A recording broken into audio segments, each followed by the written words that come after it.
জন্য এসেছেন, চাকরি কে দিয়েছে আপনাকে? কথা বলেন না, চাকরি দিয়েছে কে আপনাকে? ওই আল্লাহ যদি চাকরি আপনার রিজিকের ব্যবস্থা না করে দিত, আপনার বাপ দাদা 14 গোষ্ঠী বলেও কি রিজিকের ব্যবস্থা হতো? ক্ষমতা আছে আপনার রিজিকের ব্যবস্থা করে দেওয়ার কাউরির? যে আল্লাহ তোমাকে মায়া করে গাজীপুরে দেওয়ার পর তুমি হাজার হাজার টাকা ইনকাম করতে পারো, তোমার সুস্থ রেখেছে, তুমি সকাল 6টাতে যাও 2টাতে আসো, রাত 10টায় যাও সকাল 2টাতে আসো, যে আল্লাহ এত সুস্থ রেখে তোমাকে হাজার হাজার টাকা ইনকাম করার শক্তি দিয়েছে, ওই আল্লাহর কি 10টা মিনিট সময় দিয়ে সালাতটা আদায় করা যায় না?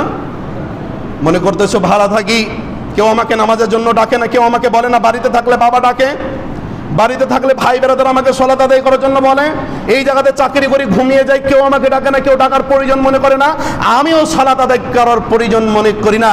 কিন্তু বন্ধু একটা কথা মনে রাখো, বছর চলে যাচ্ছে, সময় চলে যাচ্ছে, মিনিট চলে যাচ্ছে, ঘন্টা চলে যাচ্ছে, তোমার জীবনটা অন্ধকার কবরের দিকে চলে যাচ্ছে। এ কথা মনে রেখো, ভুলে যেও না। চাকরি করছো করো ভাই, কিন্তু আল্লাহরে ভুলে যেও না।